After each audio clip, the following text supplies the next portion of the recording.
রথের চূড়া তারে লেগে ল্যাম্পপোস্টে ভেঙে পড়ল। সেই আঘাতে শোভাযাত্রা চলাকালীন মর্মান্তিক দুর্ঘটনায় প্রাণ হারালেন 68 বছর বয়সী আলোকলতা চৌধুরী। দুর্ঘটনাটি ঘটেছে ইস্পাতনগরীর আশিস মার্কেটের সংলগ্ন এলাকায়। স্থানীয় সূত্রে জানা গেছে, ইস্পাতনগরীর রানাপ্রতাপ রোডের বাসিন্দা আলোকলতা চৌধুরী এদিন দুপুর নাগাদ আশিস মার্কেট দিকে গিয়েছিলেন। সেই সময় ওই এলাকায় ইস্কনের রথযাত্রা শোভাযাত্রা চলছিল। চলন্ত রথের উপরে থাকা উঁচু ধ্বজা বিদ্যুতের তারে আটকে যায়। এর জেরে একটি বৈদ্যুতিক খুঁটি উপড়ে পড়ে আলোকলতা চৌধুরীর মাথার উপর পড়ে।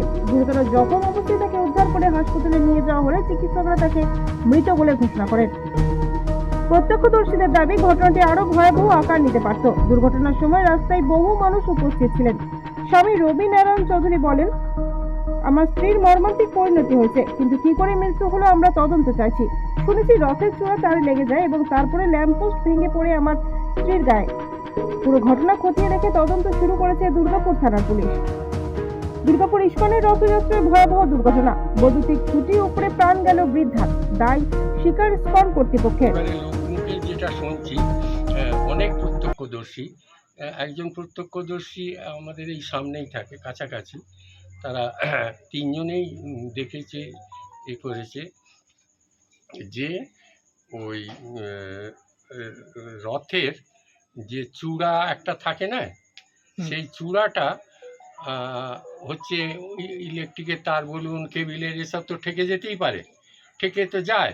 সেইগুলোই তো যারা অর্গানাইজার তারা বাঁশ দিয়ে সরিয়ে পরিষ্কার করতে করতে নিয়ে যায়। তবে তো রথ জাতীয় জিনিস, শুধু রথ কেন, ওই জাতীয় সব জিনিস যায়, সেখান দিয়ে পাস করে। যে এখন ওদের বিবরণ অনুযায়ী ওদের গাফিলতিতে হচ্ছে ওই চূড়াটা ইলেকট্রিক পোলে, আর রথটা তো ভারী স্পিড আছে, মানে হেভি ওয়েট, তা সেইটা ইলেকট্রিক পোলটা ভেঙে গেছে। ইলেকট্রিক পোলটা ভেঙে গিয়ে, যেহেতু ইলেকট্রিক পোলে আটকেছে, তা কমন সেন্স বলে ইলেকট্রিক পোলটা নিশ্চয়ই পুরনো হয়ে গেছিলো, এইসব এগুলো কমন সেন্স বলছি। তা সেইটা আটকে গিয়ে তারপরে এই ঘটনাটা ঘটেছে। হরে কৃষ্ণ। সর্বপ্রথম আমি অত্যন্ত ভারাক্রান্ত এই খবর শুনে, যদিও আমি স্পটে খবর পাইনি। যখন রথ আশিস মার্কেট পেরিয়ে গিয়েছি তখন প্রায় 2টো বাজে। আমি পরে জানতে পেরেছি পুলিশ প্রশাসনের কাছ থেকে, এটা 1:16 মিনিটে এরকম হয়েছে ঘটনাটা। তো আমি যখন জানতে পারি 2টো নাগাদ, তখন আমি এগিয়ে আসি। আমি একটু বাইক নিয়ে যাতায়াত করছিলাম 3টে রথে, কিন্তু অনেক ভিড় ছিল।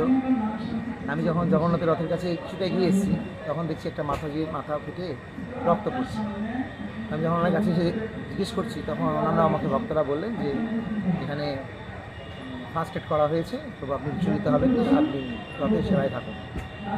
আমি জানতাম যে এই মাতাজিরই মাথা ফেটে গিয়েছে।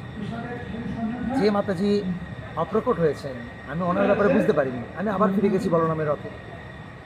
তারপরে রাত্রিবেলা আমার কাছে খবর আসে, রাত্রিবেলা মানে তখন 11টা সাড়ে 11টা বাজে, তখন 11টাই হবে।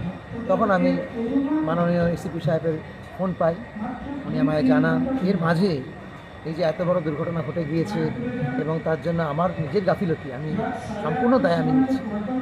কারণ আমার উচিত ছিল যে নিজে সেখানে উপস্থিত থাকা। আমি লোকের কথা শুনে আমি ভেবেছিলাম যে হয়নি, আমি একটা অ্যাম্বুলেন্স পাঠালাম, অ্যাম্বুলেন্সে এসেছে, তো এতখানি পর্যন্ত ঠিক ছিল। আমি অত্যন্ত ভারাক্রান্ত। আমার গতকাল রাতের থেকে আমি কথা বলতেই অস্বস্তি বোধ করছি, ভালো লাগছে না কিছু, কারণ উনি আমারও মা। আমি ভারাক্রান্ত, আমি তো এই অপরাধ থেকে মুক্ত হতে পারছি না।